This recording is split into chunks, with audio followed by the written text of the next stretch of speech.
Assalamualaikum warahmatullahi wabarakatuh. Kami di sini dari kelompok 7 yang terdiri dari Muhammad Nurul Mubin, Berdian Fatma Riani, Vicky Kurniawan, dan saya sendiri Rindi Fatul Nafisya akan mempresentasikan materi yang berjudul uji hipotesa.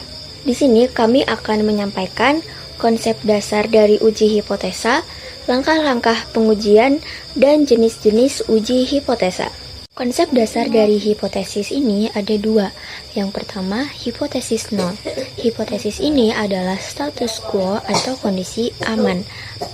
Hipotesis nol selalu menyatakan bahwa tidak ada perbedaan, tidak ada efek, atau tidak ada perubahan. Yang kedua adalah hipotesis alternatif.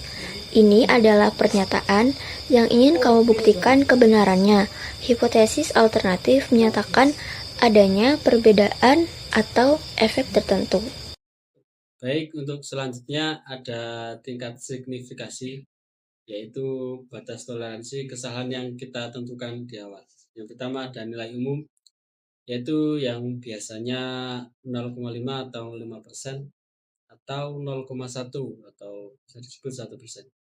Yang artinya jika alfa sama dengan 0,5, kita bersedia menerima resiko 5%, bahwa kita menyimpulkan ada perbedaan padahal sebenarnya tidak ada.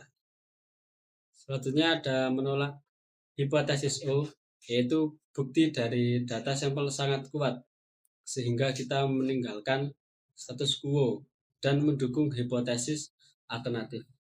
Yang kedua, yang selanjutnya ada gagal menolak hipotesis O, yaitu bukti dari data sampel tidak cukup kuat untuk membuktikan adanya perubahan.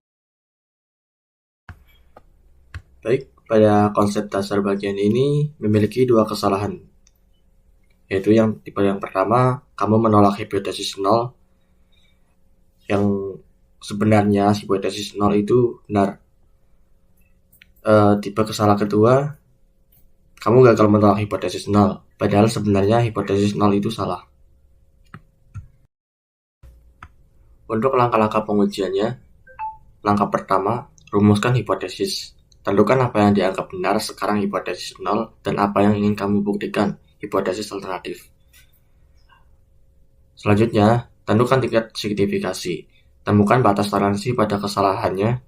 Jika soal tidak menyebutkan, biasanya kita gunakan 0,05 atau 5%. Untuk langkah ketiga, kita menentukan alat ukur. Jika jumlah sampel banyak N lebih dari 30 atau standar deviasi populasi diketahui, gunakan UJZ. Jika sampel sedikit N kurang dari 30 dan standar deviasi populasi tidak diketahui, maka gunakanlah UJT. Hitung statistik uji. Statistik uji itu menghitung seberapa jauh data kita melompat dari nilai yang dihipotesiskan menggunakan rumus. Lalu selanjutnya kita menentukan nilai kritis.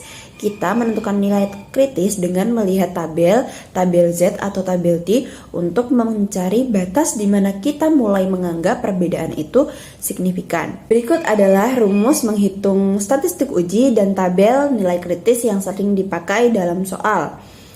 Untuk menghitung statistik uji itu kita memiliki dua macam rumus. Kita bisa memilih rumus berdasarkan sampel dari soal yang kita temukan. Untuk Z-test atau rumus Z itu digunakan ketika sampel itu lebih dari 30. Untuk T-test atau rumus T itu digunakan untuk ketika sampel itu kurang dari 30. Dan tabel nilai kritis di sini ada untuk Z-test, ada juga yang untuk T-test, seperti itu.